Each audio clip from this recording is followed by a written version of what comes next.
කුකුලල ප්‍රභේදය. කුකුලල හරියට කිලිපැටවුන් කුඩා කාලේ වගේ චූටි ඔළුවක් වෙනම තියෙනවා. අල ගොන්නක් එක වැලේ හැදෙනවා පහුරකට. විශාල අල පොකුරක් එක වැලක හදාගන්න පුළුවන් මේ තිබුණු කුකුලල. කුකුලල වලත් තියෙනවා වර්ග කීපයක්. මහ කුකුලල, හීන් කුකුලල, එනතන් සූට කුකුලල. සූට කිව්වේ කුඩානේ.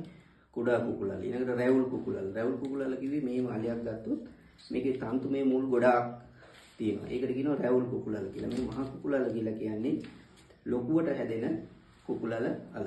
සූට කුකුලල කිව්වේ මේ කුඩා අල ගොන්නක් හැදෙනවා එක පොකුරක එක කිලෝ 10-15 එරෙන ලොකු අල ගොන්නක් සමහර වැල්වල හැදෙනවා. එහෙම ඒවා සූට කුකුලල. කුකුලල වලත් විශේෂත්වය තමයි මේක පැණි රස ගතියෙන් යුක්තයි. ටිකක් පැණි රස ගතියෙන් යුක්තයි. ප්‍රණීත රසක් තියෙනවා.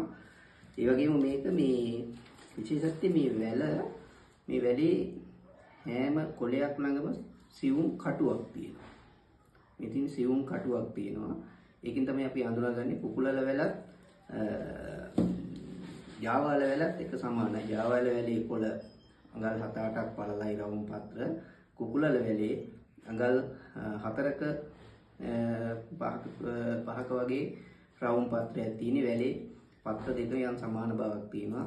විශාලත්වයෙන් තමයි හඳුනාගන්න පුළුවන්. කුකුලල එරිලා වැල පැහිලා මැරෙන්නේ නැතුව තියෙනවා අවුරුද්දකට වැඩි කාලයක්. කහ පෑයෙන් යුක්තව වැල මැරෙන්නේ නැතුව අවුරුද්දකට වැඩි කාලයක් තියෙනවා. නමුත් අල ටික හොඳින් පැහිලා තියෙන්නේ. මේ එහෙම තිබුණු වැලක්. ඒකට ඒකත් කුකුලල හඳුනා ගන්න තියෙන එක විශේෂත්වයක්. දැන් මේ අලයක් අපි කපලා බැලුවොත් ඇතුළත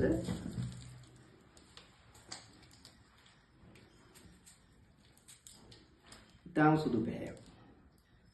තනි සුදු පැහැයක් තියෙනවා. මේකේ සෙවෙන ගතියකුත් තියෙනවා. ඒක තමයි අපිට කුකුලල හඳුනා ගන්න තියෙන විශේෂත්වයන්. ඒක බොහොම රසවත් අල ප්‍රභේදයක්.